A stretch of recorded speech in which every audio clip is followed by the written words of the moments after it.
ইয়া আইয়ুহাল্লাযীনা আমানু ইত্তাকুল্লাহা হাক্কা তুকাতিহি ওয়া লা তামুতুন্না ইল্লা ওয়া আনতুম মুসলিমুন। ঈমানদারেরা, তোমরা আল্লাহকে ভয় করার মতো ভয় করো, যথাযথ ভাবে ভয় করো, এবং তোমরা মৃত্যুবরণ করো না। ওয়ালা তামুতুন্না ইল্লা ওয়া আনতুম মুসলিমুন। সত্যিকারের মুসলমান না হয়ে তোমরা মৃত্যুবরণ করো না। কার কথা? আল্লাহ। আসতে বলবেন না, কার কথা? আল্লাহর কথা। আমাদের সমাজে বহু মুসলমান পরিচয়ধারী আছি। বাবার নাম শহীদুল ইসলাম, দাদার নাম শরীফুল ইসলাম, নিজের নাম মুজাহিদুল ইসলাম। তিনটা পুরুষের নামের শেষে কিন্তু ইসলাম লাগানো আছে, কিন্তু দলটা যখন করতে যায় সেই দলের সঙ্গে ইসলাম লাগানো নাই। আসতে বলবেন না, আছে না নাই? আচ্ছা, নামের সঙ্গে আপনার ইসলাম থাকলো, দলের সঙ্গে আপনার ইসলাম শব্দ থাকলো না, এটা আবার কেমন কথা? এমন চেতনা লালনকারী কিছু লোক আছে যারা নিজের মতো করে কোরআনকে মানতে চান। পছন্দ হয়েছে কিছু আয়াত মানলাম, পছন্দ হলো না কিছু আয়াত মানলাম না। আল্লাহ তাদের ব্যাপারে বলছেন, আফাতুমিনুনা বিবা'দিল কিতাব ওয়া তাকফুরুনা বিবা'দ।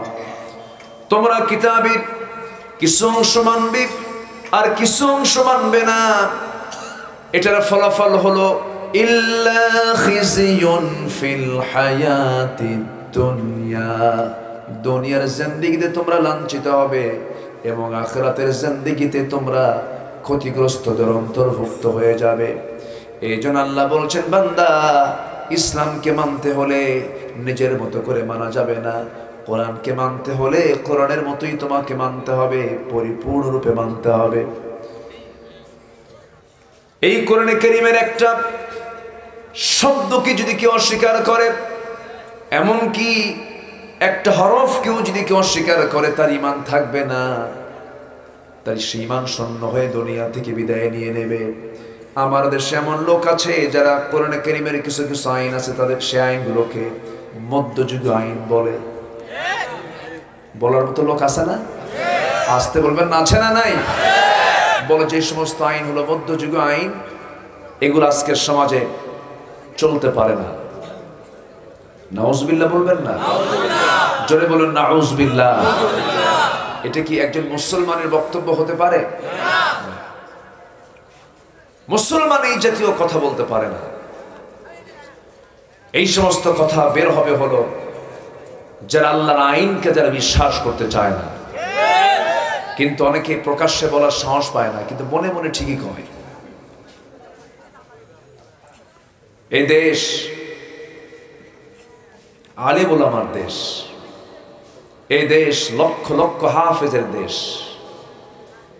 যে দেশের মানুষ আজান শুনে ঘুম থেকে ওঠে, আবার আজান শুনে ওযু করে নামাজ পড়ি আবার ঘুমের দিকে চলে যায়, সেই দেশে ইসলাম বিরোধী ষড়যন্ত্র সাময়িকের জন্য তারা একটু পজিটিভ মনে করতে পারলেও এই জমিনে ইসলাম বিরোধী কোনো ষড়যন্ত্র টিকতে পারবে না, পারবে না।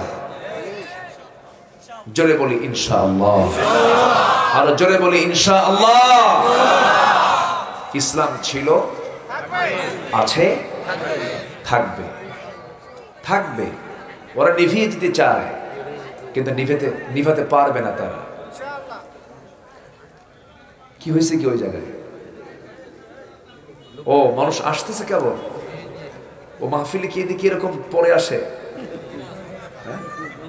আর কখন আসবে? একটু বসে। তারা নিভিয়ে দিতে চায় আল্লাহর দিন কি, কিন্তু আল্লাহ তাআলার বক্তব্য হলো يريدون ليطفئوا نور الله بأفواههم والله متم نوره ওয়ালাউ কারিহাল কাফিরুন। ওরা মুখের ফুৎকারে আল্লাহর দ্বীনকে নিভিয়ে দিতে চায়, কিন্তু তারা পারবে না। আল্লাহ তার দ্বীনকে পরিপূর্ণতার চূড়ান্ত পর্যায়ে নিয়ে যাবেন। এতে কাফেরদের যারা যন্ত্রণা যায় হোক না কেন, এতে কোনো যায় আসে না, এতে কোনো যায় আসে না। আমার ভাইয়েরা, আমার বন্ধুগণ, সেই ইসলাম যদি আমি পরিপূর্ণরূপে মানি, আমি মুসলিম হব। যদি না মানি, আমি মুসলমান হতে পারবো না। আল্লাহ বলছেন, বান্দারে, এই দুনিয়াতে এসেছ, আমি তোমাকে জান্নাত দিতে চাই না, আমি তোমাকে জান্নাত দিতে চাই। এই জন্য তোমাকে পরামর্শ দিলাম, মুসলমান না হয়ে তুমি মরো না, মুসলমান হয়ে তোমাকে মরতে হবে। বংশীয় কোনো পরিচয় দিয়ে আমার কাছে কেউ মূল্য পাবে না, কোন খেতাব দিয়ে কোনো পরিচয় পাবে না। আমার দরবারে কার সম্মানটা বেশি, বান্দারা জেনে নাও। ইন্না খালাকনাকুম মিন যাকারিন ওয়া উনসা ওয়া জাআলনাকুম শুউবান ওয়া ক্বাবাইলা লিতাআরাফু ইন্না আকরামাকুম ইনদাল্লাহি আতকাকুম। আমি তোমাদেরকে সৃষ্টি করেছি এক নর এবং নারী থেকে, সেখান থেকে বিভিন্ন গোত্র, বিভিন্ন ভাষায় ভাগ করে দিয়েছি, যেন তোমরা একে অপরকে চিনতে পারো। তবে একটা কথা জেনে রেখে দিও, আমার কাছে কোনো বংশ দিয়া, কোনো বংশগত কৌলন্য দিয়ে আমার কাছে কেউ সম্মান পাবে না। আমার কাছে সেই লোকটাই সবচাইতে সম্মানিত, যে বান্দা আমি আল্লাহ আমাকে বেশি ভয় পায়। কিসের মুঘল, কিসের পাঠান, কিসের সৈয়দ, কিসের চৌধুরী, কিসের সরকার, কিসের সৈয়দ, এই সমস্ত কোনো কিছু পরিচয় দিয়ে আল্লাহর সামনে আমি পার পাবো না। নবীর বাপ হয়েও তো লাভ হয় নাই, নবীর ছেলে হয়ে তো কোনো লাভ হয় নাই। নবীর বাবা আজর, নবীর ছেলে কেনান, আছে না নাই? নবীর চাচা আবু লাহাব, লাভ হয় নাই। কুরাইশ বংশের মানুষ আবু লাহাব, আবু জাহেল বংশ দিয়ে লাভ হয় নাই। বংশ দিয়ে কি করবেন? পীরজাদা হলাম আমি, কিন্তু আমার বাবা ভালো পীর ছিলেন, আমি পীরজাদা, এই পরিচয় দিয়ে জান্নাত পাওয়া যাবে না। সেদিন কোন একটা মাহফিলে যাব, ঢাকা এয়ারপোর্টে বসে আছি, একজন হুজুরকে দেখলাম, মাথায় টুপি, মুখে দাড়ি, বুজুর্গ মানুষ। মনে হলো পাশে গিয়ে সালাম দিয়ে বসলাম, বসে সালাম দিচ্ছি, কিন্তু বসানটা অন্যরকম, একটু ভাব ভুক বেশি। এরকম কিছু ভাবের হুজুরও আছে না? শোনেন, আমরা আপনাদের জন্য আর কি দোয়া করব? উল্টা আলেমদের জন্য আপনাদের দোয়া করা দরকার। আমাদের দশা খুবই খারাপ, আমরা ভালো নাই, খুব সমস্যা। এলেমের গর্ব অহংকার আছে না নাই? আসতে বলবেন না, আছে না নাই? যদি একজনকে বলা হয় উনি কেমন আলেম, কারণ ওর কোন এলেম কালাম আছে নাকি, ও তো মূর্খ, এরকম বলার লোক তো নাই। সালাম দিয়ে তিনি আগে টুপি দেখে, টুপিটা আমার গ্রুপের কিনা, যদি গ্রুপ মেলে তাহলে সালামটা দেয়, যদি না মেলে সালামটা দেয় না। এতটুকু সংকীর্ণতা নিয়ে আপনি ইসলাম কেমনে লালন করবেন? কে কোন টুপি পরলো এটা কি মূল বিষয়? আফগানের এক টুপি পড়ে, পাকিস্তান এক টুপি পড়ে, ইন্ডিয়ার মুসলমান আরেক টুপি পড়ে, ওমান এক টুপি পড়ে, সৌদি এক টুপি পড়ে, বাংলাদেশ এক ধরনের টুপি পড়ে। এটা পোশাক। টুপি এক একটা দেশে এক একটা প্রচলন আছে। এই টুপি নিয়ে মারামারি লাগে, আছে? আসতে বলবেন না, আছে? সালাম দিতে নিয়ে ভাবে যেটা কোন গ্রুপ আগে দেখি, টুপি আগে দেখি না।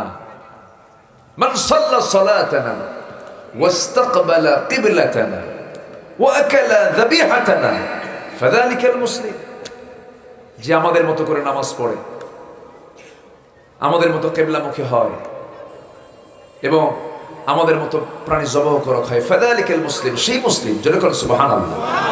রাসূল কত সহজ বানায় দিলেন, আর আমরা কত ফেরকা বানায় দিলাম, কত গ্রুপ বানালাম, গরম ঠান্ডা, ওয়াহাবি, সুন্নি, আহলে হাদিস, কত গ্রুপ আমরা বানিয়ে দিয়েছি। এই জন্য দোয়াটা কি আপনাদের জন্য আগে দরকার না আমাদের জন্য আগে দরকার? আলেমদের জন্য আগে দরকার। আমি নিজেকে ওইরকম কিছু মনে করি না, আমি ভাঙ্গাচুরা মানুষ, আসি কথা বলি, আমি বিতর্কিত ফতুয়াকে এড়িয়ে চলি। কি বলে 1 রাকাত 3 রাকাত বেতের, 8 রাকাত 20 রাকাত তারাবি, ফরজ নামাজের পরে মোনাজাত, মিলাদ, কিয়াম, রসুল নূর মাটি, হাত বাঁধা বুকে না নাভিতে, এই সমস্ত বিষয় নিয়ে আমার কোনো বক্তব্য আমি দিতে চাই না, কারণ এগুলো দিনের বড় কোনো অংশ নয়। দিনের বড় অংশ হলো সমাজ থেকে শিরককে উৎখাত করা, সমাজ থেকে সুদ, ঘুষ, মদ, জেনা, ব্যভিচার বন্ধ করা। এই সমস্ত বিষয়ে কোনো কথা নাই। ঘন্টার পরে ঘন্টা শুধু ওই সমস্ত বিষয় নিয়ে কথা বলে। কেউ যদি আমিন নাও বলে তাও তো নামাজ হবে। কেউ যদি হাত নাভিতে বুকে নাও বাঁধে, হাত ছেড়ে দেয় নামাজ হবে, তাও নামাজ হবে। এবং এগুলোকে কেন্দ্র করে কি যে গালাগাল, আমি এগুলো শুনলে আমার লজ্জা লাগে জানেন। একজন কয় নাভিতে হাত বাঁধা যাবে না, আরেকজন কয় বুকে হাত বাঁধা যাবে না। এখন সাধারণ পাবলিক কি করবে বলেন?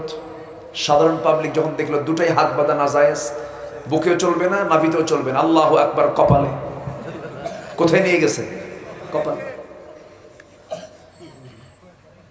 ইয়াসসিরু ওয়ালা তুআসসিরু, সহজ করো, কঠিন করো না। বাশশিরু ওয়ালা তুনাফিরু। আমরা কি যে করছি, যত বড় দায়িত্ব তত বড় জবাবদিহিতা কার কাছে? আসতে বলবেন না, কার কাছে? সম্মানিত ভাইয়েরা, আমার নবীর কাছে যত বড় আসামি হোক না কেন, রাসূলের কাছে আসলে তাকে তিনি সুন্দর করে বুঝাইয়া দিতেন, কখনো হতাশ করতেন না। হতাশার কোনো বাণী মুসলমানের মুখে থাকবে না, ঠিক কি না?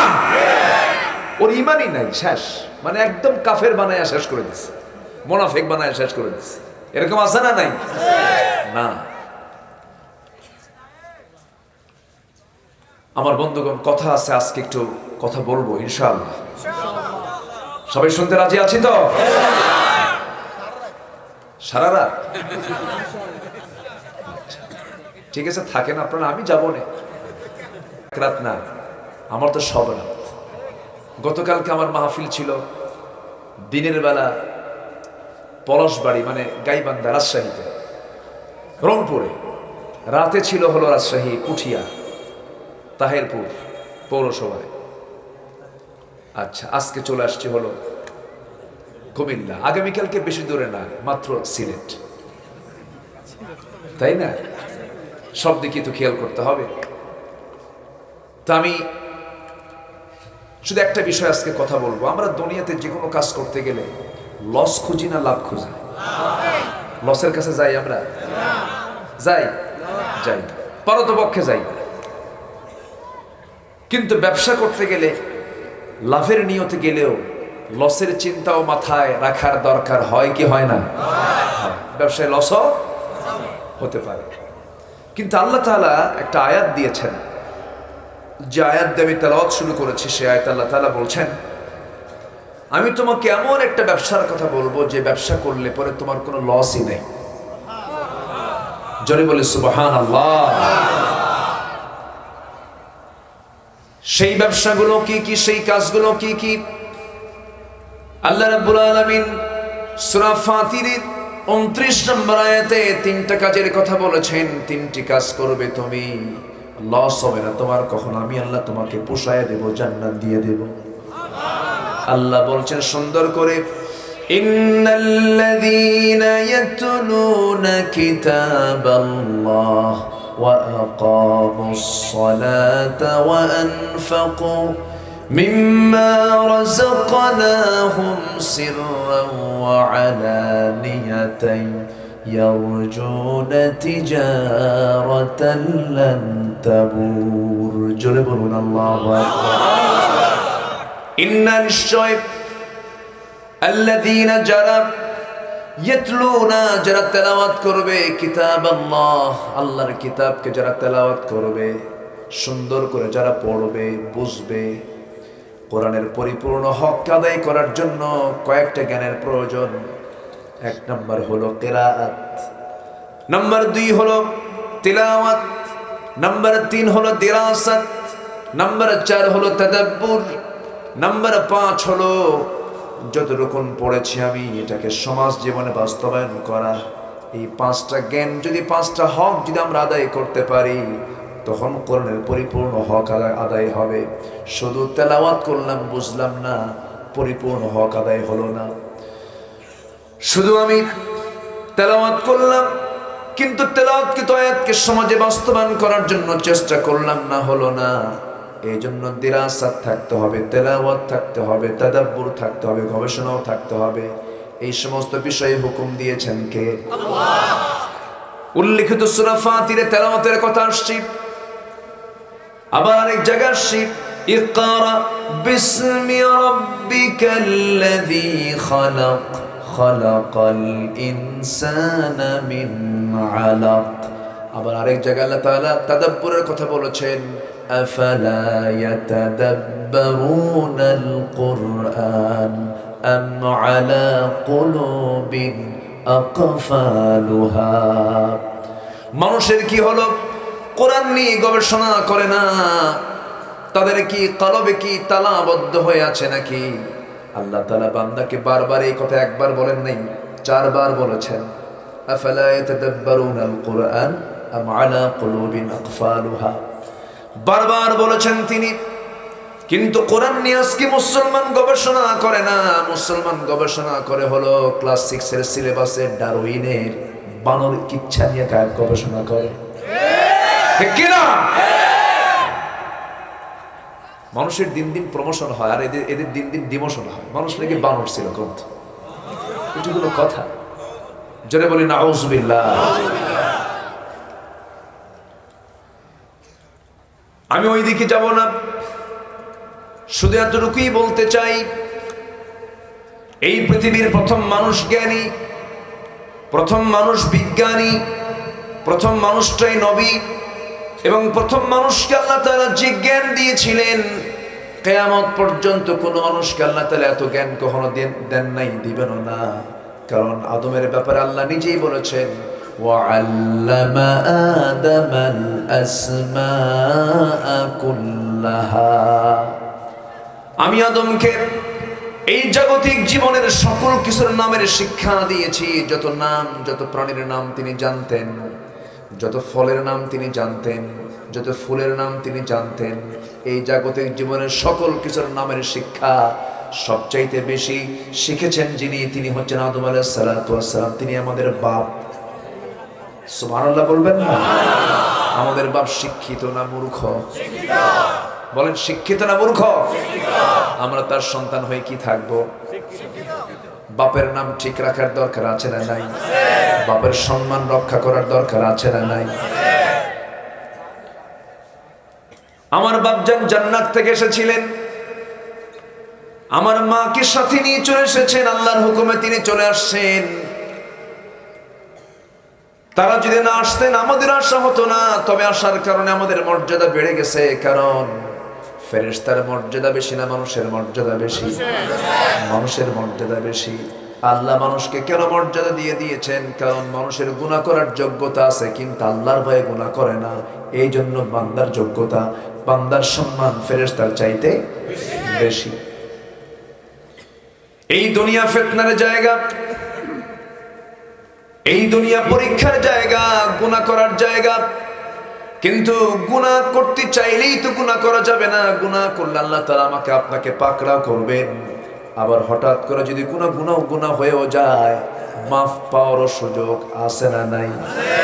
আসতে বলবেন না, আছে না নাই? আছে। আল্লাহ বলছেন ইয়া আইয়ুহাল্লাযীনা আমানু তুবু ইলাল্লাহি তাওবাতান নাসুহা। ঈমানদারেরা তোমরা তওবার মতো তওবা আমার কাছে করো, তওবা করো। এই হুকুমটা কে দিয়েছেন? আল্লাহ। আসতে বলবেন না, কে দিয়েছেন? আল্লাহ। তাওবাতুন নাসুহা, তওবা যদি কেউ কবুল করে নিতে চায়, কোন বান্দা যদি আল্লাহর কাছ থেকে যদি নিজেকে অপরাধ মুক্ত যদি রাখতে চায় আল্লাহর কাছে, তওবা কবুলের শর্ত হলো পাঁচটা। কয়টা বলেন? পাঁচটা শর্ত। বিরক্ত হচ্ছেন না তো? তওবা কবুলের পাঁচটা শর্ত। নাম্বার 1 হলো, যে বান্দা তওবা করবে সেই তওবা করার জন্য একজন কি বলতে হবে? তিনি কেউ নন, তিনি কে? আল্লাহ। আল্লাহর কাছেই তওবা করতে হবে। নাম্বার 2 হলো, অনুতপ্ত হতে হবে, নিজেকে অপরাধী মনে করতে হবে। আল্লাহ, যে ভুলটা করেছি আমি অনুতপ্ত, অনুশোচনা করছি, আল্লাহ তুমি আমাকে মাফ করে দাও। নাম্বার 3 হলো, যে গুনাহটা করেছি আমি ভবিষ্যৎ জীবনে আল্লাহ এই গুনাহ কোনোদিন আর করবো না, তুমি আমারে মাফ করে দাও। নাম্বার 4 হলো, আল্লাহ বাকি জীবনে কোনো গুনাহ, বড় বড় কোনো গুনাহ, কবিরা গুনাহ জীবনে আর করতে যাব না, তুমি আমারে এই গুনাহটা মাফ করে দাও। ভবিষ্যতে কোনো গুনাহর সিদ্ধান্ত না নেওয়া, চূড়ান্ত ভাবে আল্লাহর সামনে এটা বলে ফেলা। নাম্বার 5 হলো, বান্দার কোনো হক যদি নষ্ট হয়ে থাকে সেই হকগুলো ফেরত দিয়া এরপরে তওবা করা। বান্দার হক মেরে খেয়েছি, 1000 বার তওবা করলেও তওবা কবুল করবেন না কে? আল্লাহ। আসতে বলবেন না, কে? আল্লাহ। বান্দার হক মেরে খাওয়া লোক তো বাংলাদেশে নাই বললেই চলে। আছে? আছে? চিন্তা করা যায়, দেশ স্বাধীন হয়েছে 71-এ, আজকে 2023 সাল চলছে। দেশের শ্রেষ্ঠ সন্তান হলো মুক্তিযোদ্ধারা। দেশ স্বাধীনের জন্য তারা রক্ত দিয়েছেন, অনেকে জীবন দিয়েছেন। এই ফ্রিডম ফাইটার যারা এই স্বাধীনতার যুদ্ধে যারা অংশগ্রহণ করেছেন, তাদের জন্য মুক্তিযোদ্ধা ভাতার ব্যবস্থাও আছে, ভালো। কিন্তু পত্রিকায় দেখতে পেলাম 2000 মুক্তিযোদ্ধা যারা মুক্তিযোদ্ধার ভাতা নিচ্ছে, যাদের বয়স হলো 52 বছর, যুদ্ধ হয়েছে 52 বছর। এই যুদ্ধটা করলো কখন? রুহের জগৎ থেকে, ঠিক কিনা?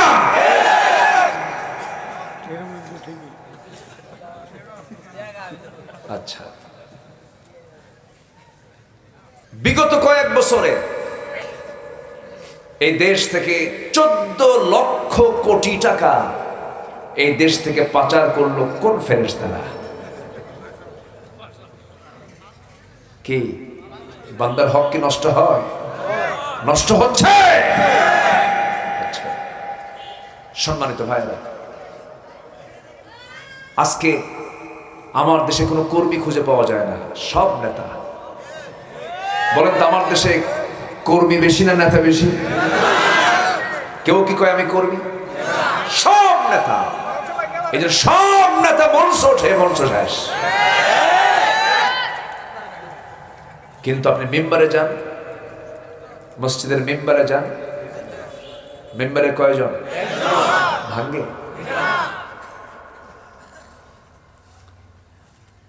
নেতৃত্ব মেম্বার থেকে আসতে হবে। রাগ করছেন নাকি?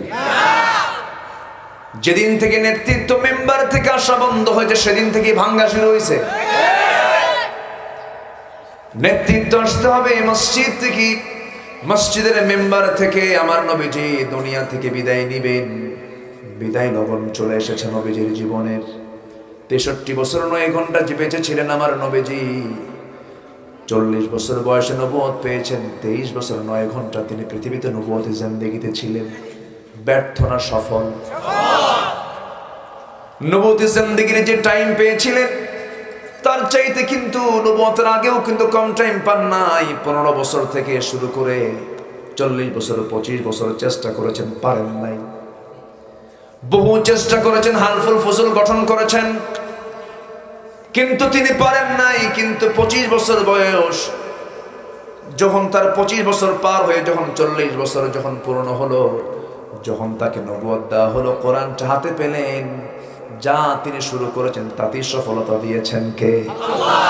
বিশ্বনবীর মতো মানুষের সততা, তার চারিত্রিক সৌন্দর্যের কোনো অপূর্ণতা ছিল না। সেই লোকটা যদি 40 বছর পর্যন্ত চেষ্টা করো যদি ব্যর্থ হয়ে যান, আমার বন্ধুগণ, কোরআন ছাড়া যে জাতি যতই চেষ্টা করুক না কেন সমাজটাকে কখনো ভালো করতে পারবে না। ভালো হবে কি দিয়া? আসতে বলবেন না, কি দিয়া বলেন? কোরআন দিয়া। আমার নবীজি 23 বছরে কোরআন দিয়ে সমাজ গঠন করার জন্য, রাষ্ট্র গঠন করার জন্য কাজ শুরু করে দিলেন। 13 বছর মক্কায় একটানা দাওয়াতি কাজ করলেন, পিটন খেলেন, মায়ের খেলেন। কিন্তু বিগত 10টি বছর যে মক্কা ছেড়ে মদিনায় গিয়ে হিজরত করেছেন, সে জায়গায় পিটন খেয়েছেন না পিটন দিয়েছেন? মায়ের খাওয়াও সুন্নত, মায়ের দেওয়াও সুন্নত। আমার নবীর হাতে তরবারি ছিল। তরবারি কি মায়ের খাওয়ার জন্য দেয়, মায়ের দেওয়ার জন্য দেয়?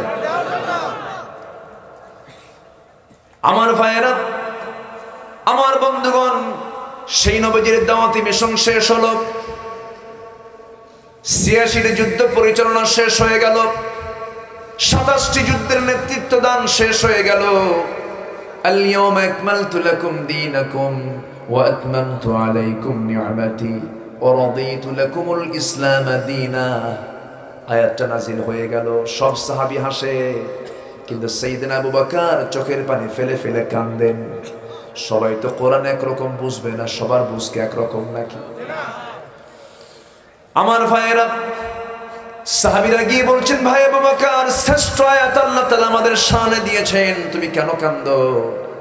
সঙ্গে সঙ্গে তিনি বলছেন, শোনো, আমার বাল্য দিনের বন্ধু, আমার 3 বছরের বড়, আমার প্রিয় বন্ধুর বিদায়ের সময় হয়ে গেছে।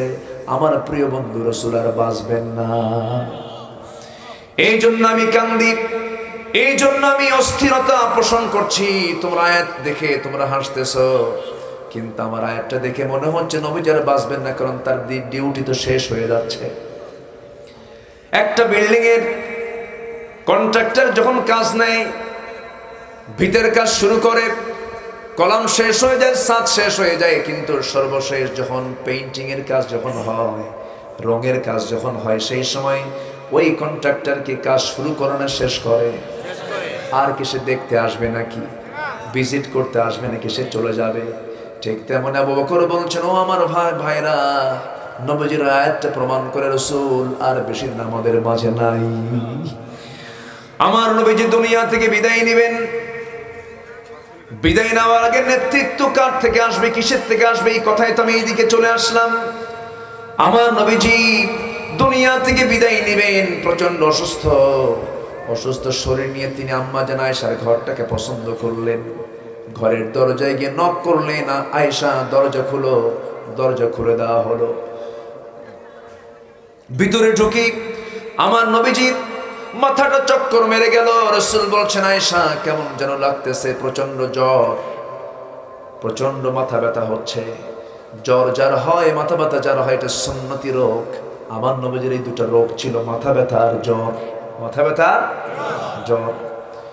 ওইদিকে সাথে যোগ দিয়েছে নবীকে বিষ প্রয়োগ করা হয়েছিল। বিষ প্রয়োগের একটা প্রতিক্রিয়া মৃত্যুর আগ দিয়ে এটা প্রকাশ পেয়েছিল। সেই বিষ প্রয়োগে দুজন সাহাবী, সঙ্গে সঙ্গে দুজন সাহাবী দুনিয়া থেকে বিদায় নিয়েছেন। নবীজির দেহের মধ্যে সেই বিষের কিছু ক্রিয়া ছিল। মৃত্যুর পূর্বে এটার সিমটম প্রকাশ পেয়ে গেল। নবীজিকে বিষ খাওয়ানো হয়েছে। এত সৎ, এত সততা, এত বিশ্বাসী মানুষকেও দুনিয়া থেকে হত্যার পরিকল্পনা করে কেন? একমাত্র কারণ হলো রাসূল বলেছেন, এই জমিন যার, এই জমিনে হুকুম চলবে তার। ঠিক কিনা? আমার নবীজির এটাই ছিল শ্রেষ্ঠ কথা। কাফিরদের সহ্য হয় নাই, মুনাফিকদের সহ্য হয় নাই, ফাসিকদের সহ্য হয় নাই, জালিমদের সহ্য হয় না। এখনো জালিম আছে না নাই? আসতে বলবেন না, আছে না নাই?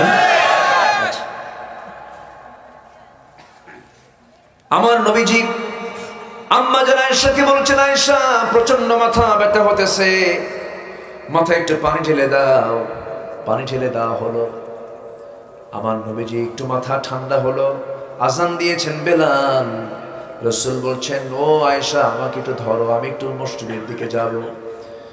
নিজের দুই পায়ে শক্ত ভর দিয়া উপরে উঠতে নিলেন, কিন্তু মাথা চক্কর দিয়ে পড়ে যেতে নিলেন। এবার তিনি বলছেন, আয়েশা রে, বুঝতে পেরেছি জামাতে আমার আর নামাজ হবে না মনে হয়, আমি জামাতে মনে হয় নামাজ পড়তে পারবো না।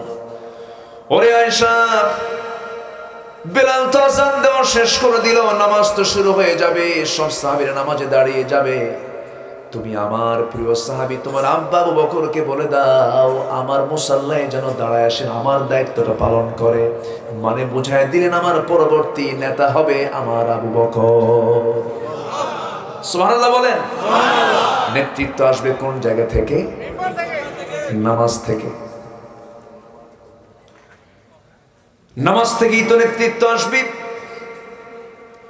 কিন্তু আজকে নেতৃত্ব আসে হলো সন্ত্রাস থেকে, ঠিক না? সন্ত্রাস থেকে নেতৃত্ব আসে।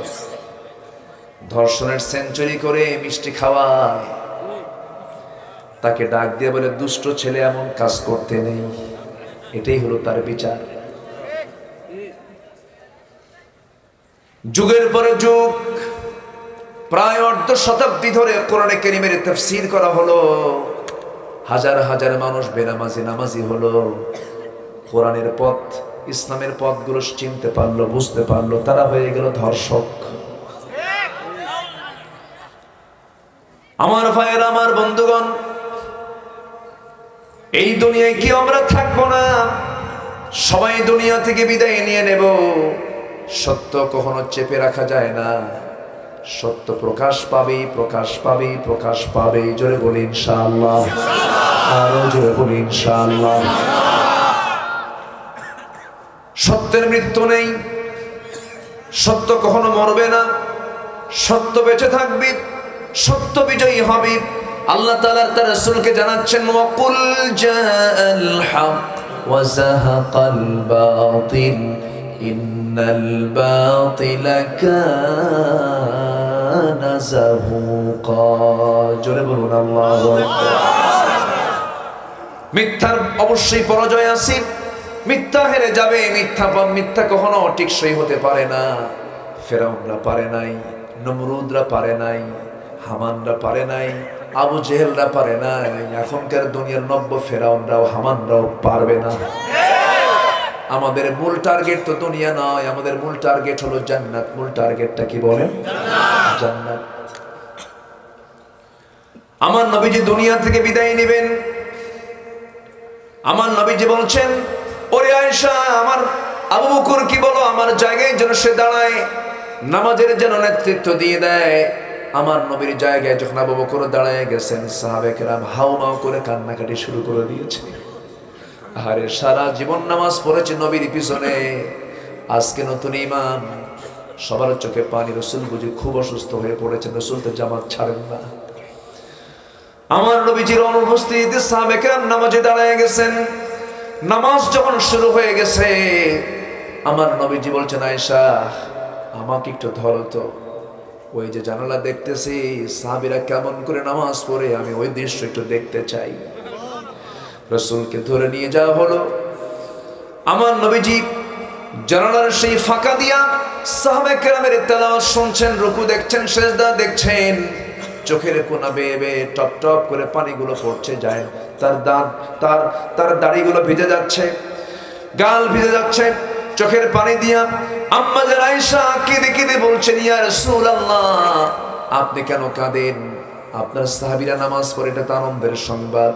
রাসূল বলছেন, আয়েশা আমি দুঃখের জন্য কাঁদি না, আমি এটা আমার চরম আনন্দের জন্য, আমার চোখ দিয়ে পানি আসতেছে। কিসের আনন্দ হুজুর, আপনি একটু বুঝায়া বলেন। ওরে আয়েশা, আজকে আমার সাহাবীরা কি সুন্দর পরিবেশে রাষ্ট্রীয় পর্যায়ে নামাজ কায়েম হয়ে গেছে। আমার সাহাবীরা আজকে স্বাধীনভাবে নামাজটা পড়ছে। তুমি কি জানো মক্কার মাটিতে আমি যখন নামাজে দাঁড়াতাম কাফেররা মূর্তিগুলো আমার কোমরে ঢুকায় দিত, আমাকে নামাজ পড়তে দিত না। সহিহ বুখারীর বর্ণনা, আমার নবীজি একদিন কাবার চত্বরে নামাজে দাঁড়ায় গেছেন, রুকুতে যখন চলে গেছেন উতবা সাইবারা উটের পচা নাড়ি ভরি নবীজির ঘাড়ে চাপায়া দিয়েছে। উটের পচা নাড়ি ভরি যখন ঘাড়ে চাপায়া দিয়েছে, আমার নবীজি হামাগুড়ি দিয়ে পড়ে গেছেন। ফাতিমা রাদিয়াল্লাহু তাআলা আনহা দূর থেকে দৃশ্য দেখে দৌড় মেরে চলে আসছেন, পচা নাড়ি ভরিগুলো টেনে রাসূলকে সেই জায়গা থেকে উদ্ধার করলেন। আমার নবীজি সহজে কখনো বদদোয়া করতেন না, কিন্তু সেই দিন তিনি যার যার নাম নিয়েছেন সবগুলো বদর কূপে সব শেষ হয়ে গেছে। উতবা, শাইবা, মুগীরা, ওয়ালিদ, আবু জেহেল সবগুলোকে তুমি আল্লাহ খতম করে দাও, শেষ করে দাও। বেশি দিন সময় লাগে না, বদরের ময়দানে সবগুলো একসঙ্গে বিদায় নিয়েছে। আমার ভাইয়েরা, রাসূল বলছেন আয়েশা রে, এই নামাজ পড়তে নিয়ে কাফেররা আমাকে কত অত্যাচার করেছে। তায়েফের ময়দানে কালিমার দাওয়াত দিতে গেছি, নামাজ কায়েমের কথা বলেছি, আমাকে পাথর মেরে মেরে রক্তাক্ত করে দিয়েছে। উহুদের ময়দানে কাফেররা আমাকে পাথর মেরে দাঁত দুটো ভেঙে দিয়েছে। দেখো আয়েশা, আমার এখনো দুটো দাঁত নাই। খন্দকের ময়দানে খন্দকের পরীক্ষা খনন করতে নিয়ে আমি আমার কোমরটা হারিয়ে ফেলেছি, আমার কোমরটা কুজো হয়ে আছে, এখনো দেখো না সোজা হয়ে হাঁটতে পারি না। যেই নামাজ কায়েমের জন্য আমার দাঁত গেল, আমার কোমর গেল, যেই নামাজ কায়েমের জন্য আমার ইয়াসার পরিবার শাহাদাত বরণ করলো, বদর প্রান্তরে 14 জন সাহাবী আমার চলে গেল, সেই নামাজ আজকে রাষ্ট্রীয় পর্যায়ে কায়েম হয়েছে। এই চরম আনন্দের দৃশ্য আমার চোখে পানি আনতে বাধ্য করেছে। এই জন্য আমি কাঁদি। আয়েশা বলেন, আমি 9টি কারণে নিজেকে শ্রেষ্ঠত্ব মনে করি। আল্লাহ তাআলা আমাকে 9টা শ্রেষ্ঠত্ব দান করেছেন। আল্লাহ তাআলা আমাকে অন্যান্য স্ত্রীর চাইতে 9টা মর্যাদা বেশি দিয়েছেন। নাম্বার 1, 9 বছর বয়সে নবীর বউ হয়েছি, 13 বছরে নববধূ হয়ে নবীর ঘরে পদার্পণ করেছি। আমি একমাত্র কুমারী। আমি আয়েশা নিজেকে ধন্য মনে করি, আমি জিব্রাইলকে নিজের চোখে দেখেছি। যেরকম সুবহানাল্লাহ। আমি নিজেকে ধন্য মনে করি, আমার শানে আল্লাহ তাআলা কয়েকটা আয়াত আমাকে লক্ষ্য করে আয়াত নাযিল করেছেন। আমি আয়েশা নিজেকে ধন্য মনে করি, আমার নবীজি অসুস্থ হয়ে আমার ঘরটাই চয়েস করেছেন, আমার ঘরেই তিনি উঠেছেন। রাসূল বলেছেন, আমার শানে শরীর খাবার যেমন শ্রেষ্ঠ খাবার, আমার স্ত্রীর মধ্যে আমার আয়েশা হলো সবচেয়ে শ্রেষ্ঠ স্ত্রী। 7 দিন ধরে আমার নবীজি সাহাবে কেরামের মাঝে আলোচনা করছেন। 7 দিন পর তিনি বলছেন, সাহাবীরা তো আমার কথাগুলো কার কার মনে আছে বলো? সম্পূর্ণরূপে কেউ বলতে পারলো না, কিছু না কিছু বাদ পড়েছে। আম্মা জান আয়েশাকে বলা হলো computer fail, first to last হুবহু আম্মা জান আয়েশা সব বলে দিয়েছেন। আম্মা জান আয়েশা খুব শিক্ষিতা ছিলেন, প্রচন্ড মেধাবী ছিলেন। আম্মা জান আয়েশা বলেন, নিজেকে ধন্য মনে করি, নবীজি আমার ঘরটাকেই পছন্দ করলেন। আমার উরুতে মাথা রেখে তিনি আরাম ফরমালেন। নবীজির মাথার চুলগুলো আমি ভিজে ভিজে সুন্দর করে পানি দিয়া ভিজায় ভেজা নবীজির মাথাটা ঠান্ডা করে দিয়েছি। এবং নবীজি, আমি নিজেকে ধন্য মনে করি, রাসূল আমাকে বললেন, আয়েশা মুখটা কেমন যেন মনে হচ্ছে, দাঁতটা পরিষ্কার করা দরকার, মেসওয়াক দাও তো আছে নাকি? মেসওয়াক খুঁজবেন কেমনে? নবীজি শোয়া আছেন তার উরুতে। বড় ভাই আব্দুর রহমানকে ডাক দিয়ে বলছেন, মেসওয়াকের জন্য মেসওয়াক এনে দেওয়া হলো। সেই মেসওয়াকটার আগে শক্ত, নবীজির যেন কষ্ট না হয়, আম্মা জান আয়েশা সেটাকে চাবায় চাবায় নরম করে দিলেন। চাবায় চাবায় নরম করে দেওয়ার কারণে ওই মেসওয়াকের আগায় কিছু থুতু জমা হয়েছিল। আমার নবীজি মেসওয়াকটা হাতের মধ্যে নিয়ে মুস্কি একটা হাসি দিলেন, চাঁদের মতো হাসির ঝিলিক। নবীজি হাসতেছেন, আর মেসওয়াক দিয়ে মেসওয়াক শুরু না করে সেই মেসওয়াকের আগায় লাগানো থুতুগুলো চুষে চুষে রাসূল পান করছেন আর মুস্কি মুস্কি হাসতেছেন। আমি আয়েশা নিজেকে ধন্য মনে করি, রাসূল তার জীবনের শেষ খাবার খেয়েছেন, আমি আয়েশা আমার মুখের লালা। আমার নবীজি এরপরে বলছেন, আয়েশা রে, আমার মনে হয় মৃত্যুর সময় ঘনিয়ে এসেছে, আমার ফাতিমা কোথায়? ফাতিমাকে ডেকে আনো। ফাতিমাকে ডেকে আনা হলো। নবীর সামনে তিনি দাঁড়িয়ে আছেন, নবীজির চোখে পানি, ফাতিমার চোখেও পানি। রাসূল বলছেন, ফাতিমারে তোর চোখের পানি আমার দারুণ শেল বেঁধে যায়, আমার কাছে আয়। কানের মধ্যে মুখ ঢুকায় দিয়া আমার নবীজি কানে কানে বলছেন, ফাতিমা কেঁদো না, কেঁদো না, তোমার বাপ দুনিয়া থেকে বিদায় হচ্ছে ঠিক, কিন্তু কবরের জিন্দেগিতে আলেমে বারজাখে তোমার সঙ্গে আমার সবচেয়ে আগে দেখা হয়ে যাবে। মানে বুঝাচ্ছেন ফাতিমা তোমারও সময় নাই, তুমিও দুনিয়া থেকে বিদায় নেবে। কম বয়সে ফাতিমা বিদায় নিয়েছেন, খুব কম বয়সে। মানুষ মৃত্যুর সংবাদ শুনলে পরে ভয় পায়, কিন্তু ফাতিমা ভয় পেলেন না, আনন্দ পেলেন। আনন্দ পেলেন, আনন্দ চিত্ততা নিয়ে তিনি ঘর থেকে বের হয়ে গেলেন। আমার নবীজি মৃত্যুর প্রস্তুতি নিচ্ছেন। এমন সময় আম্মা জান আয়েশাকে ডাক দিয়ে বলছেন, আয়েশা আমি দুনিয়া থেকে মনে হয় বিদায় হয়ে যাব, আমি তোমাকে লাস্ট মেসেজ, তোমার সঙ্গে আমার লাস্ট কথা হবে, একটাই কথা বলবো আমি তোমাকে, ও আমার আয়েশা, আমার সবাইকে উম্মতকে জানিয়ে দিবে নামাজ নামাজ নামাজ। জোরে কোন সুবহানাল্লাহ। নেতৃত্ব আসবে কোন জায়গা থেকে? নামাজ থেকে। নামাজ আছে যার, চরিত্র আছে তার, নামাজ নাই যার, চরিত্র নাই তার। নামাজ আছে যার, নেতৃত্ব আছে, নামাজ নাই যার, নেতৃত্ব নাই।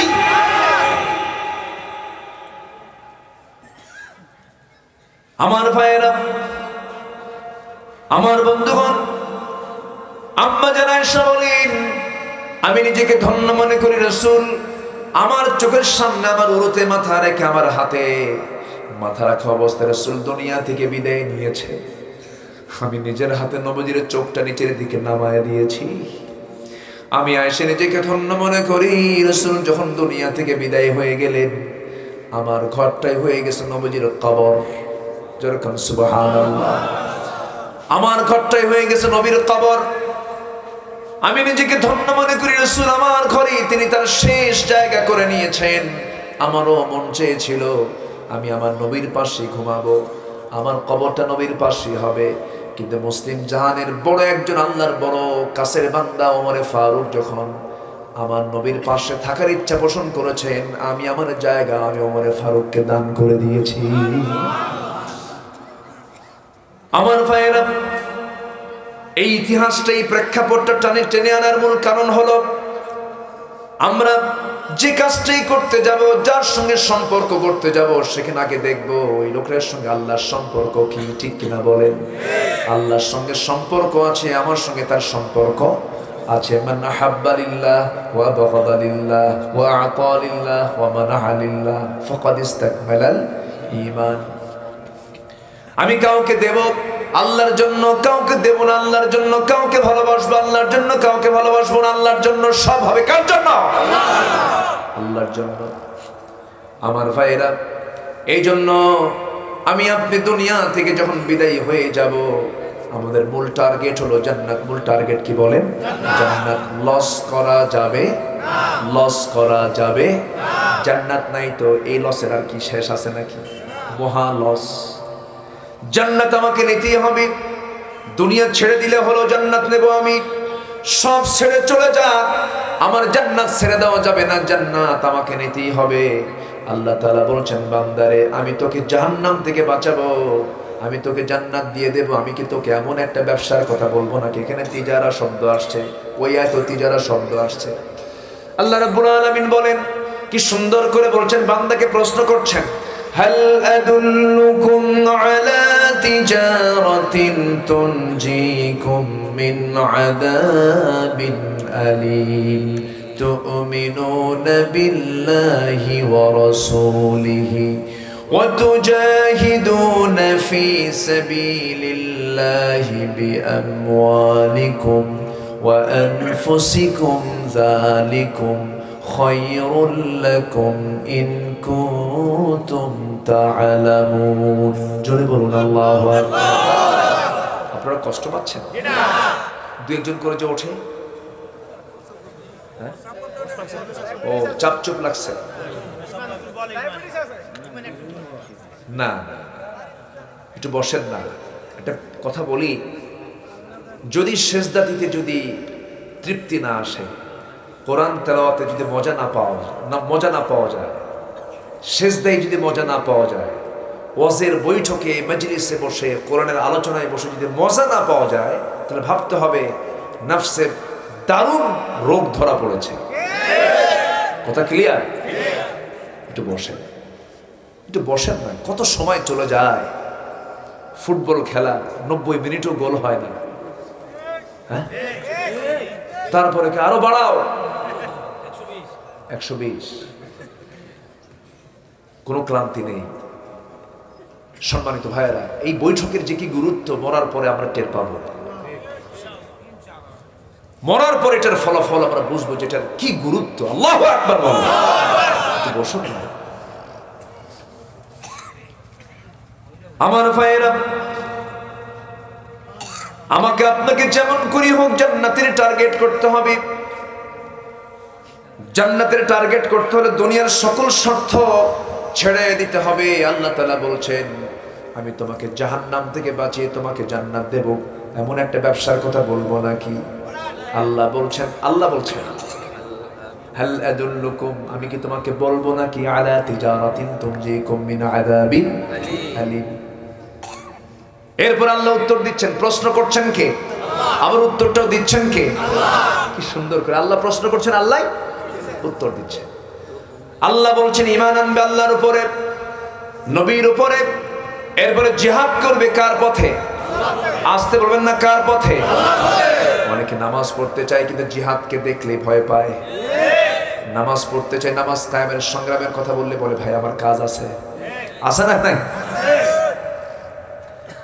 আমার বন্ধুগণ, আল্লাহ রাব্বুল আলামিন আরেক জায়গায় বলছেন, কুল ইন কানা আবাউকুম ওয়া আবনাউকুম ওয়া ইখওয়ানুকুম ওয়া আজওয়াজুকুম ওয়া আশীরাতুকুম ওয়া আমওয়ালুন ইকতারাফতুমুহা ওয়া তিজারাতুন তাখশাউনা কাসাদাহা ওয়া মাসাকিনু তারদাউনাহা আহাব্বা ইলাইকুম মিনাল্লাহি ওয়া রাসূলিহি ওয়া জিহাদিন ফি সাবিলিহি ফাতারাব্বাসু হাত্তা ইয়াতিয়াল্লাহু বিআমরিহি ওয়াল্লাহু লা ইয়াহদিল কওমাল ফাসিকিন। জোরে বলি আল্লাহু আকবার।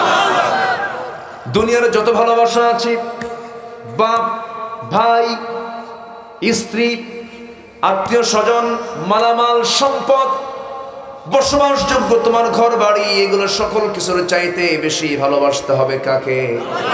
নাম্বার 2 হচ্ছে মুহাম্মদ সাল্লাল্লাহু। নাম্বার 3 হলো জিহাদ ফি সাবিলিল্লাহ, জিহাদকে পছন্দ করতে হবে।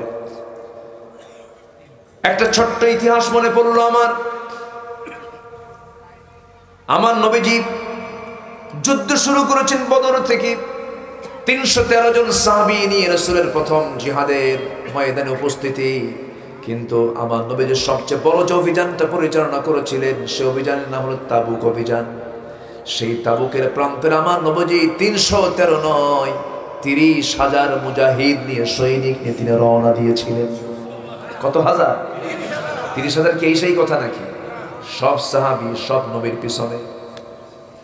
এই বড় মুজাহিদের মতো কি পৃথিবীতে আর কেউ আসবে নাকি?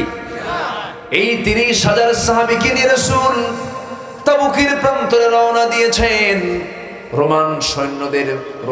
রোমানদের বিরুদ্ধে মোকাবেলা করার জন্য। তৎকালীন দুনিয়ার পরাশক্তি তারা, রোমক শক্তির বিরুদ্ধে তিনি মোকাবেলা করতে গেছেন।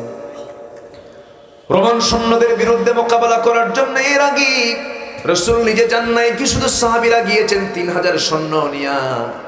মুসলমানদের বিজয় হয়েছে, কিন্তু এবার রাসূল নিজে চলে গেছেন 30,000 সৈন্য নিয়ে। যুদ্ধটা হলো না, যুদ্ধ থেমে গেল।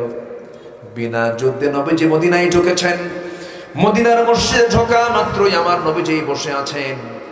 একজন সাহাবী, খুব দামি সাহাবী, বুখারীর বর্ণনা, কাব বিন মালিক রাদিয়াল্লাহু তাআলা আনহু আমার নবীর সামনে গিয়ে আস্তে করে হাঁটু গেড়ে নবীর সামনে বসে গেলেন এবং খুব খুব ভয়ে ভয়ে রাসূলের সামনে বসে আছেন, থরথর করে কাঁপতেছেন। রাসূল বলছেন, কাব, তুমি আমার সামনে বসে কি যেন ভয় পাচ্ছ, কিছু বলতে চাও নাকি বলো? হুজুর, বলবো, কিন্তু হুজুর আপনি আমাকে মাফ করবেন কিনা জানি না, কি বলো আমাকে বলো। কাব বিন মালিক বলছেন, ইয়া রাসূলুল্লাহ, কি 30,000 সৈন্য নিয়ে আপনি তাবুকে রওনা দিয়েছেন, কিন্তু আমি কিন্তু সেই তাবুকে যাই নাই, সেই জিহাদে যাই নাই।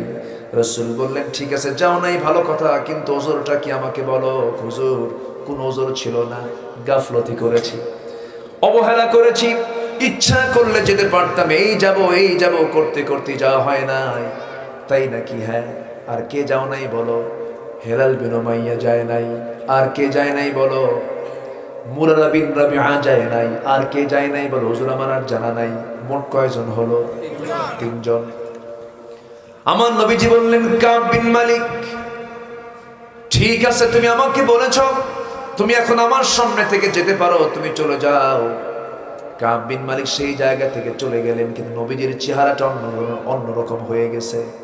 নবীজির সঙ্গে সঙ্গে ফরমান জারি করলেন, গোটা মদিনার মুসলমানকে জানান দিলেন, কাব বিন মালিক, হেলাল বিন উমাইয়া, মুরারা বিন রাবিআ, এই তিনজন ব্যক্তি তারা যে যুদ্ধে যেতে অবহেলা করেছে, জিহাদে যেতে তারা অবহেলা করেছে, গড়িমসি করেছে, আমি রাসূল তাদেরকে মাফ করতে পারলাম না।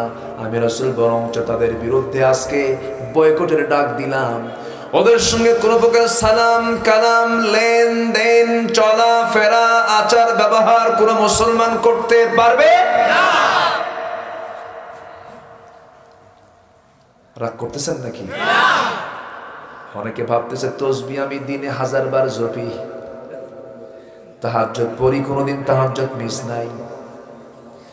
মসজিদ বানায় দিছি, মাদ্রাসা বিশাল বড় বানায় দিয়েছি, আল্লাহ আমারে জান্নাত না দিয়া যাবে কোথায়? 30,000 সৈন্যের মাঝে 3 জন যান নাই। রাসূল ইচ্ছা করলে বলতে পারতেন যাও, সমস্যা নেই, মাত্র 3 জন তো যা হয়েছে যাও।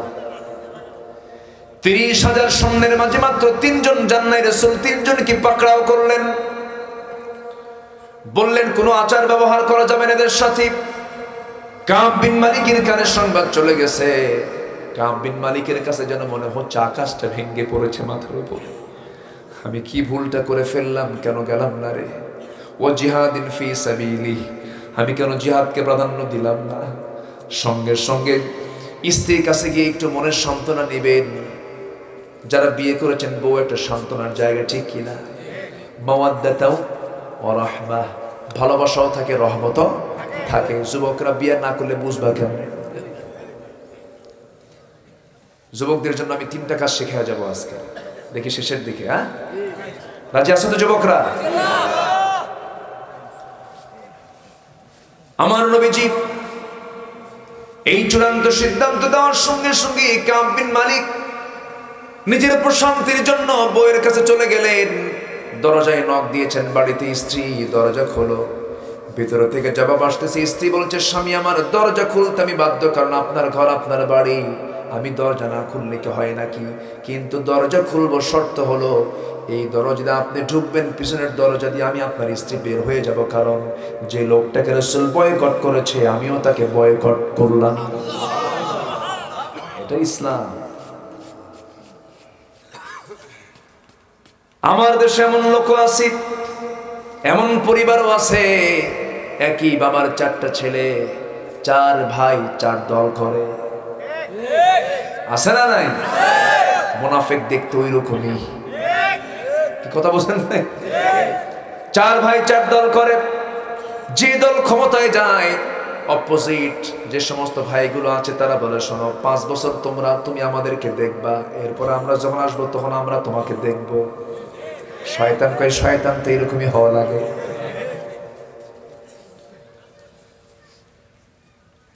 স্ত্রী হেলাল কাব বিন মালিকের স্ত্রী দরজা খোলার শর্ত যখন দিয়েছেন, দরজা খুলতে মানা করলেন। কাব বিন মালিক বলছেন, না না, দরজা খোলার দরকার নাই। নিজের ঘরেও ঢুকতে পারলেন না, মুখটা ফিরায় নিয়ে আবার বের হয়ে আসতেছেন তিনি। কোথায় যাবেন? যাওয়ার তো জায়গা নেই, কেউ কথাও বলে না, লেনদেন নাই, সব বন্ধ হয়ে গেছে। সামনে ছোট্ট 2টা বাচ্চা, তার নিজের সন্তান, 9 বছর 10 বছর 11 বছর বয়সের বাচ্চা, 2টা সন্তান সামনে খেলতেছে। দূর থেকে ডাক দেয়, আমার কলিজার টুকরা সন্তান, এইদিকে আসো, একটু আদর করি। সন্তানগুলো বলে, না না, যাওয়া যাবে না, রাসূল তোমাকে বয়কট করেছে, আমরাও কথা বলবো না। আমার ভাইয়েরা, কাব বিন মালিকের কোনো অভাব ছিল না জিকির আজকারের, নবীর প্রতি মুহাব্বতের কোনো কমতি ছিল না। সূরা তাওবা পড়বেন, তাওবা তাওবা, সূরা তাওবা। আল্লাহ তাআলা এই জন্য এই সূরার নামকরণ এই 3 সাহাবীকে কেন্দ্র করেই করেছেন, সূরার নামটা তাওবা দিয়েছেন। আমার ভাইয়েরা, কাব বিন মালিক কোথায় যাবেন? সেজদায় পড়ে পড়ে কাঁদবেন, হেলাল বিন উমাইয়ার বয়স হলো 70 বছর, নবীর চাইতে বয়স বড়। 70 বছরের বুড়া মানুষ, চামড়া গুলো কুচকে গেছে, বুড়া মানুষ, চুলগুলো পাকা। হেলাল বিন উমাইয়ার কানে যখন সংবাদ চলে গেছে, পাগলের মতো হয়ে গেছে হেলাল বিন উমাইয়া। ঘরের মধ্যে থাকা দড়ি নিয়া, হাতের মধ্যে নিয়া, সেই রশিগুলো নিয়া চলে গেছে মসজিদে নববীর সামনে। মসজিদে নববীর সামনে গিয়া বড় একটা খুঁটি, সেই খুঁটির সাথে দড়িটা বেঁধে নিয়া নিজের দুটো হাত স্বেচ্ছায় দড়ি দিয়ে বেঁধে বেঁধে বলছে, হেলাল রে, তোর মতো বড় আসামি এই জমিন আর নাই। নবী তোর বিরুদ্ধে বয়কটের ডাক দিয়েছে, তোর মতো বদনসিব আর কে আছে রে হেলাল? নিজে নিজেকে গালি দিচ্ছেন আর দুইটা হাত বেঁধে এখানে চুপ মেরে বসে আছেন। সাহাবীরা আসে মসজিদের দিকে, সালাম দেন, কেউ উত্তর নেয় না, মুখটা ফিরায় নেয়। কারণ নবীর ওয়ার্ডার, কার ওয়ার্ডার বলেন? নবীর ওয়ার্ডার। হেলাল বিন উমাইয়া এইরকম করে 40টা দিন পার করলেন। কিতাবের মধ্যে এসেছে, তাফসীর এসেছে, যে দড়িতে তিনি হাত বেঁধেছিলেন, শক্ত করে বাঁধার কারণে তার হাত পর্যন্ত ঘা হয়ে গিয়েছিল।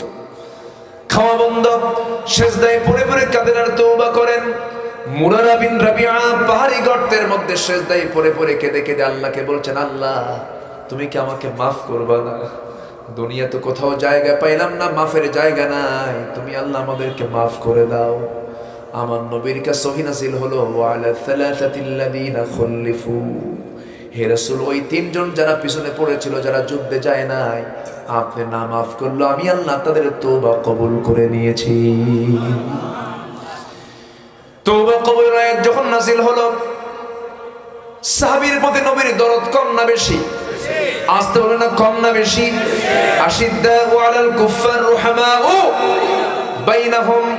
আমার নবীজি সঙ্গে সঙ্গে বলছেন, ও আমার ওমর, তাড়াতাড়ি এদিকে আসো, আমার প্রিয় কাব বিন মালিককে ডেকে আনো, দেখো তার বাড়িতে আছে নাকি। বাড়ির দরজায় ওমরে ফারুক বলছেন, কাব তুমি আসো নাকি, তোমার শানে আয়াত নাজিল হয়ে গেছে, আল্লাহ তোমার তওবা কবুল করে নিয়েছেন। ভিতরে থেকে স্ত্রী বলছে, না আমার স্বামী নাই।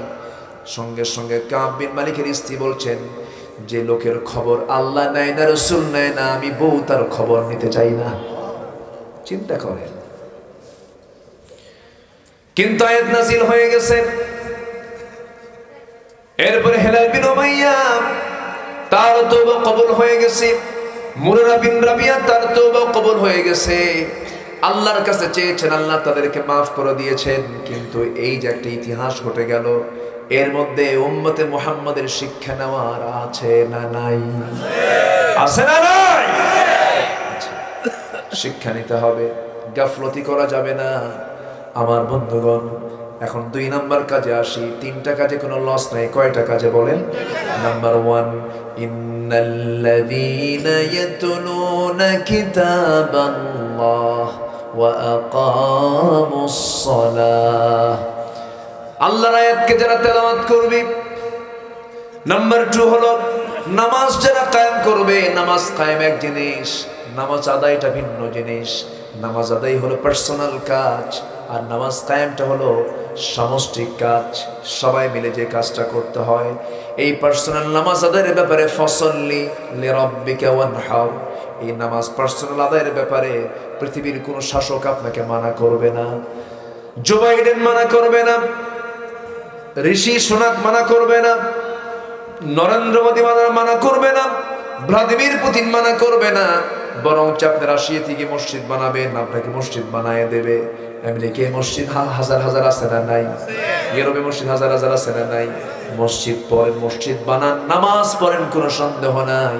কিন্তু আপনি যখন নামাজ কায়েমের কথা বলবেন, নামাজ কায়েম করো মানে সুদ বন্ধ হবে, মদ বন্ধ হবে, জেনা বন্ধ হবে, পর্দাহীনতা বন্ধ হবে, এই সমস্ত কাজ বন্ধ হবে। নামাজ কায়েমের সঙ্গে সঙ্গে যখন আপনি নামাজ কায়েমের কথা বলবেন, ওই সময় আপনার পরিচয় দিয়ে দেবে জঙ্গি, মৌলবাদী, কট্টরপন্থী, রক্ষণশীল। যেমন করে আমার নবীকে গালি দিয়েছে কবি, রসুলকে গালি দিয়েছেন লেস কাটা, রসুলকে গালি দিয়েছেন নির্বংশ, রসুলকে গালি দিয়েছে পাগল, রসুলকে গালি দিয়েছে রাষ্ট্রদ্রোহী। কি বলে নাই? বলে নাই? বলে নাই? রাসূলকে গালি দিয়েছেন। আমার ভাইয়ের, আমার বন্ধুগণ, আমার নবীজি নামাজ কায়েমের সংগ্রাম করেছেন। নামাজ মুনাফিকরা আদায় করতে পারে, কিন্তু নামাজ কায়েম মুনাফিকরা করতে পারে না। আমার ভাইরা, আমার নবীর পিছনে মুনাফিকরা নামাজ পড়েছে মদিনার মসজিদে। আমার নবীজির পিছনে নামাজ পড়তে পড়তে চোখের পানি বের করেছে, নবীর বয়ান শুনে শুনে চোখের পানি ফেলে ফেলে কেঁদেছে। কিন্তু নবীজি যখন বদর যুদ্ধের ডাক দিয়েছেন, উহুদ যুদ্ধের ডাক দিয়েছেন, মুনাফিকরা মুনাফিকি শুরু করে দিয়েছে। ঠিক কি না? এই জন্য আল্লাহ তাআলা বলছেন, তিনটা কাজ করো, কোনো লস নাই। আমি তোমাকে বিশাল পুরস্কার দিয়ে দেব। তিজারাতাল লান তাবুর, ব্যবসায় কোনো তোমার লস হবে না। নামাজ কায়েমের সংগ্রাম করার দরকার আছে না নাই? আজকে সমাজে মদের বোতল কি পাওয়া যায়? আজকে মদের বোতল পাওয়া যায়।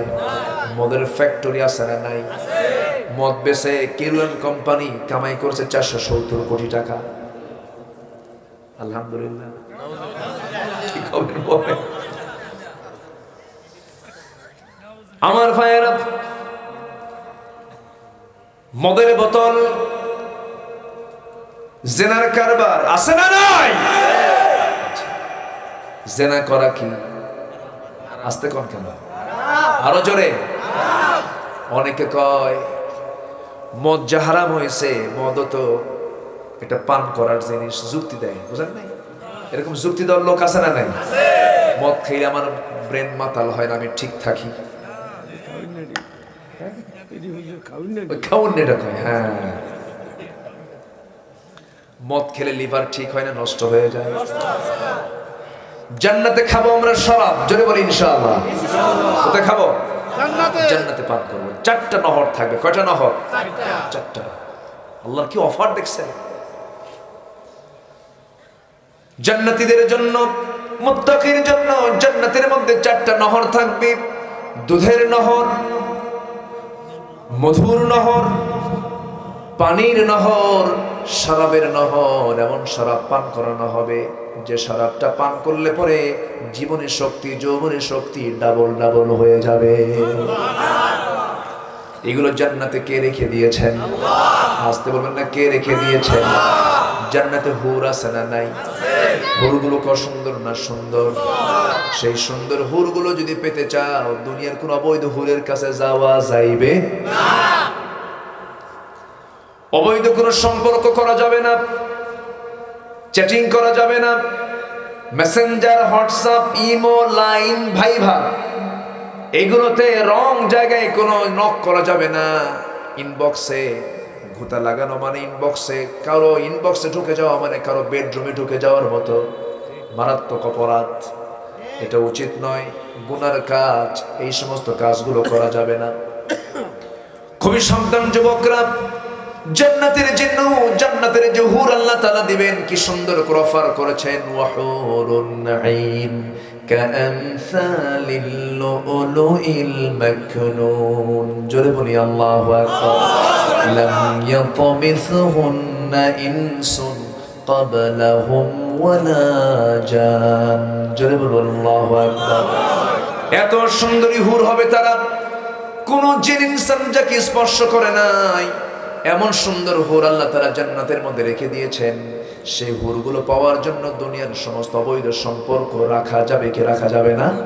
রাখা যাবে না, সব বন্ধ করে দিতে হবে যুবকরা। জান্নাতের মধ্যে আল্লাহ তাআলা সব নিয়ামত রেখে দিয়েছেন। সেই জান্নাতে আমাদের যাওয়ার যদি টার্গেট হয়ে থাকে, জান্নাতের লাইনে আমাকে আপনাকে হাঁটতে হবে। আল্লাহ তাআলা পুরুষকে হুর দিবেন। হুরের গল্প আবার বেশি করলে পরে মেয়ে মানুষ অসন্তুষ্ট হয় না? বিশেষ করে বউয়ের সামনে যদি গল্প করতে হয় হুরের গল্প, সকালবেলা করবেন, রাত্রেবেলা করবেন না। রাত্রেবেলা যদি বিছানায় শুয়ে শুয়ে হুরের গল্প করেন, রাগ করে বলবেন ল্যাপটা নিয়ে ওই দিক হয়ে শুয়ে থাকো, এই দিকে তাকাবা না, হুর নিয়ে শুয়ে থাকো। কি বোঝেন না?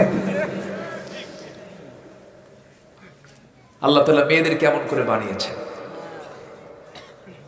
কিন্তু আমার মায়ের, আপনার জন্য জান্নাতি যুবক থাকবে, কিন্তু আপনার জন্য যুবক থাকবে, স্বামী হবে কয়জন?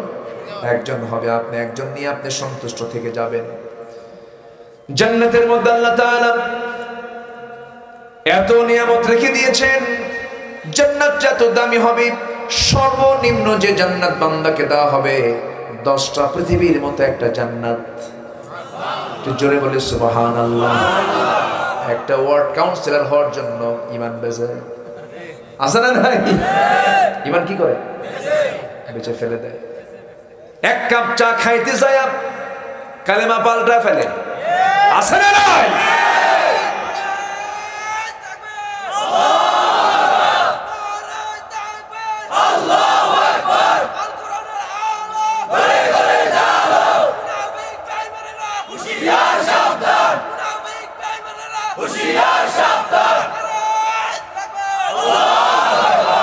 ধন্যবাদ তোমাকে আলোচনার পয়েন্টে স্লোগান দেওয়ার জন্য, তাই না? যে আমি কি আলোচনা করব এখনো?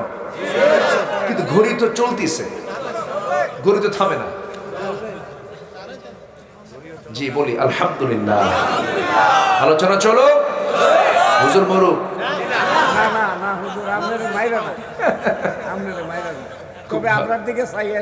কি সুন্দর বলি আলহামদুলিল্লাহ। জান্নাত হবে সর্বনিম্ন জান্নাত কয়টা পৃথিবী? এটা ছোটখাটো হয়েছে নাকি?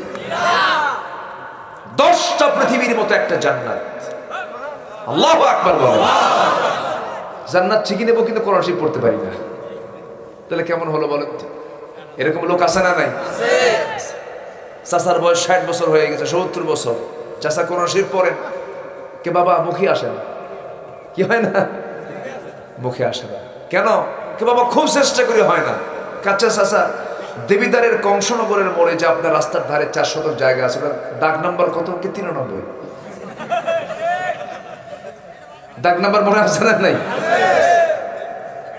আবার কুমিল্লার কোর্টে গিয়ে ফাইল নিয়ে সকাল বিকাল কোর্টের বারান্দা দিয়ে ঘুরে, চাচার বয়স 70 বছর, কিন্তু কোর্টে নিয়ে দেওয়া হলো আমার নবীজি সেই পাহাড়ের পাদদেশ থেকে সেই চুলটা সংগ্রহ করে চুলের একটা করে গিড়ো খোলেন আর বলেন, কুল আউযু বিরাব্বিল ফালাক মিন শাররি মা খালাক ওয়া মিন শাররি গাসিকিন ইযা ওয়াকাব ওয়া মিন শাররিন নাফাসাতি ফিল উকাদ ওয়া মিন শাররি হাসিদিন ইযা হাসাদ। জোরে বলি আল্লাহু আকবার। قل أعوذ برب الناس ملك الناس إله الناس من شر الوسواس الخناس الذي يوسوس في صدور الناس من الجنة والناس। জোরে বলি আল্লাহু আকবার। যত প্রকার বদ নজর থেকে বাঁচতে চান সব ঠিক হয়ে যাবে। দোকানদারি করতেছেন, বদ নজরে দেয়, ফালাক নাস করে মারবেন ফু। আল্লাহর কালাম তো লস নাই। আল্লাহু আকবার বলেন। আমার নবীজি বলেছেন আমার উম্মতের আখির জামানায় সবচেয়ে বড় অনিষ্ট হবে বদ নজর। এই বদ নজর থেকে বাঁচার জন্য ফালাক নাস কে দিয়েছেন? আল্লাহ দিয়েছেন। এই জন্য কোরআনটা আমরা সুন্দর করে পড়বো, সহি করে পড়বো। জোরে বলে ইনশাআল্লাহ। কোরআনকে বলুন, কোরআন তুমি কাকে লানত দাও? কোরআনও কিন্তু লানত দেয়। লানত আছে না নাই? কোরআনের লানত আছে না নাই? রুব্বা কারিন লিল কুরআনি ওয়াল কুরআনু ইয়ালআনুহু। কোরআন তাকে লানত দেয় যে কোরআনটাকে সহি করে পড়ে না। এই জন্য কোরআনটাকে আমরা সহি করে পড়বো। জোরে বলে ইনশাআল্লাহ। তবে কুমিল্লায় ভিন্ন আছে, নোয়াখালী, কুমিল্লা, লক্ষ্মীপুর অধিকাংশ লোক ভালো কোরআন পড়তে পারে বলে আলহামদুলিল্লাহ। ভালো কুমিল্লা, নোয়াখালী ফার্স্ট। আপনার এলেম কালামে ফার্স্ট। গোটা দেশের আলেমের নেতৃত্ব কুমিল্লা, নোয়াখালী দেয়। আলহামদুলিল্লাহ বল, তাই না? সম্মানিত ভাই, ব্রাহ্মণবাড়িয়া তো কুমিল্লায়, আবার ব্রাহ্মণবাড়ির নাম বলতে হবে, বৃহত্তর কুমিল্লা তো, তাই না? সব কুমিল্লা। কুম লিল্লাহ। আলহামদুলিল্লাহ বল। দাঁড়িয়ে যাও কার জন্য? আল্লাহর জন্য। সম্মানিত ভাইরা, তাহলে দুটো কথা বললাম। একটা হচ্ছে আল্লাহর কালাম আমরা সুন্দর করে তেলাওয়াত করব। শুধু তেলাওয়াত নয়, কিরাআত, তেলাওয়াত, দিরাসাত, তাদাব্বুর সব থাকতে হবে। নাম্বার 2 হচ্ছে নামাজ শুধু পড়লেই হবে না, নামাজ আমরা কায়েমের সংগ্রাম করব। কায়েমের সংগ্রাম মানে আন্দোলন থেকে পিছে থাকা যাবে না। পিছে থাকলে খবর আছে না নাই? 3 সাহাবীকে ধরছিলেন কে? মুহাম্মদ সাল্লাল্লাহু। আচ্ছা, নাম্বার 3 হলো ওয়ানফাকু মিম্মা রাযাকনাহুম সিররাও ওয়া আলানিয়া, গোপনে প্রকাশ্যে আমি তোমাকে যে টাকা দিয়েছি, যে অর্থ দিয়েছি, যে সম্পদ দিয়েছি, তা থেকে কিছু খরচ করো। ওয়ানফিকু মিম্মা রাযাকনাহুম সিররাও ওয়া আলানিয়া, সব আল্লাহ চাননি তো, কিছু দাও। ওয়া মিম্মা রাযাকনাহুম ইউনফিকুন, কিছু তুমি আমার জন্য খরচ করো, আমি তোমাকে এটা পরে পুষায় দিয়ে জান্নাত দিয়ে দেব। জোরে বলে সুবহানাল্লাহ। তাহলে কি আসলে কি আল্লাহকে দেওয়া হলো না নিজের জন্য রাখা হলো? বলেন বলেন সবাই, আল্লাহকে দেওয়া হলো না নিজের জন্য রাখা হলো? নিজের জন্য রাখা হলো। আমরা বোকা তো, বুঝি না, আমরা বুঝি না তো। এই তাবুক অভিযানে কে কি দেবে কম্পিটিশন শুরু হয়ে গেছে, কে কি দান করবে। ওমর ফারুক রাদিয়াল্লাহু তাআলা আনহু তিনি কি করলেন, সমস্ত সম্পত্তি হিসাব করে অর্ধেক সম্পত্তি ইন্নাল্লাহা বিইবাদিহি লাখাবীরুম বাসীর।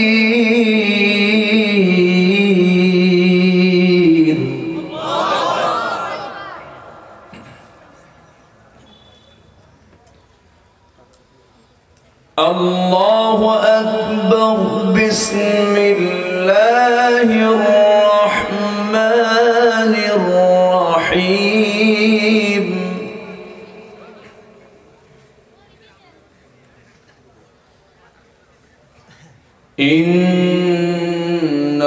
ইন্নাল্লাহা ওয়া মালাইকাতাহু ইউসাল্লুনা আলান নবী।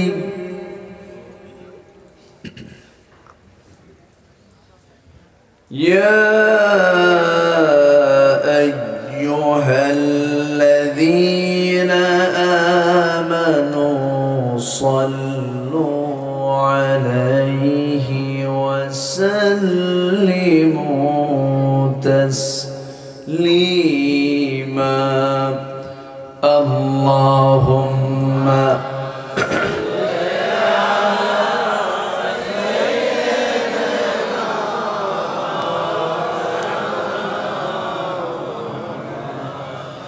وعلى آله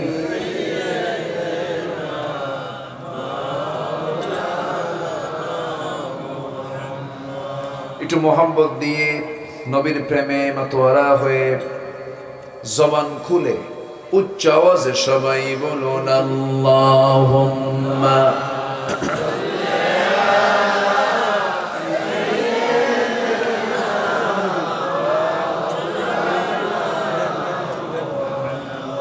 وعلى آله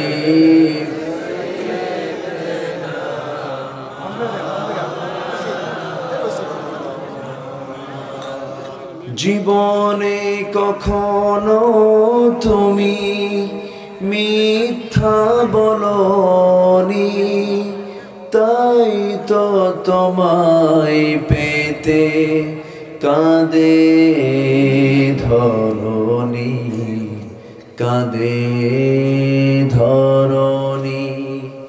তোমারই মতো নেতা পেতে, তোমারই মতো নেতা পেতে পৃথিবী আকুল। হে রাসূল, হে রাসূল, আল্লাহুম্মা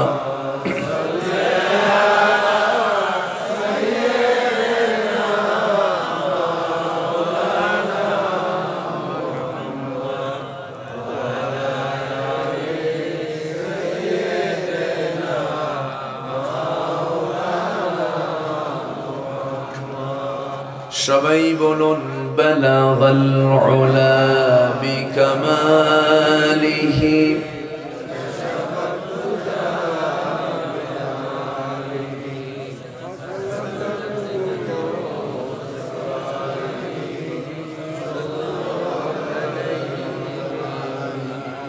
সূরাতে ইউসুফ বিদারি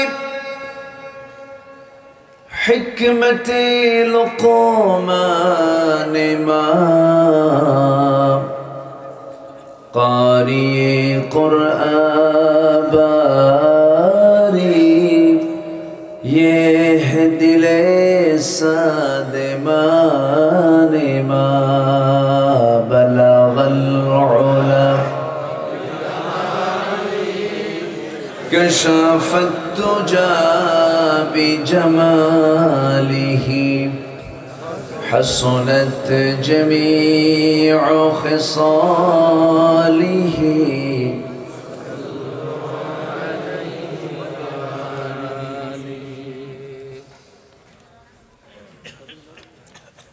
কুমিল্লা জেলার দেবিদ্বার উপজেলার বিহার মণ্ডল বালিকা উচ্চ বিদ্যালয় মাঠে অনুষ্ঠিত দুদিনব্যাপী 13তম তাফসীরুল কোরআন মাহফিল মহত আয়োজনের সম্মানিত সুযোগ্য সভাপতি মোহতারাম মাওলানা আয়াজ আহমদ জুবাইরি সিদ্দিক আল কুরাইশি, আজকের এই প্রোগ্রামের সম্মানিত বরেণ্য মেহমান, আমার পূর্বে কথা বলেছেন প্রথিতযশা আলেমে দ্বীন, বিশিষ্ট ইসলামী চিন্তাবিদ মুহতারাম, আমার অত্যন্ত কাছের মুহতারাম মাওলানা মুফতি ইয়াসিন আহমদ ফারুকি হাফিজাহুল্লাহ, উপস্থিত হযরত উলামায়ে কেরাম, ফদলায়ে ইজম, সুশীল সমাজ, জাতির শ্রেষ্ঠ সন্তান, শিক্ষক মণ্ডলী, সামনে উপস্থিত দূরে কাছের বিভিন্ন স্থান থেকে ছুটে আসা কালেমার ঝান্ডাবাহী, তাওহীদের পতাকাবাহী, দ্বীন ইসলামের নরসারদুল বীর মুজাহিদ, প্রাণ প্রিয় সম্মানিত দ্বীনি ভাইরা, আড়ালে বসে আছেন শ্রদ্ধেয়া সম্মানিতা মা বোনেরা, আলোচনার সূচনায় আনুষ্ঠানিকতার মধ্য দিয়ে আমার পক্ষ থেকে আবারও দিল খোলা সালাম, আসসালামু আলাইকুম ওয়া রাহমাতুল্লাহি ওয়া বারাকাতুহু। সবাই কেমন আছেন? আমাকেও জিজ্ঞাসা করলেন। আল্লাহ তাআলা আমাকে আপনার কাতারেই রেখেছেন, আলহামদুলিল্লাহ। আমরা ভালো আছি, সুস্থ আছি, নিরাপদে আছি, এটা তো আমাদের জন্য বিশাল পাওয়া। অসুস্থ হলে সুস্থতার গুরুত্বটা বোঝা যায়, হসপিটালে গেলে একটু টের পাওয়া যায়, আর নিজে ক্লিনিক্যাল বেডে থাকলে তো আরো বেশি বোঝা যায়। আমরা কালিমাতুশ শুকর আদায় করছি, মুহাব্বাতান বলে উঠছি আলহামদুলিল্লাহ।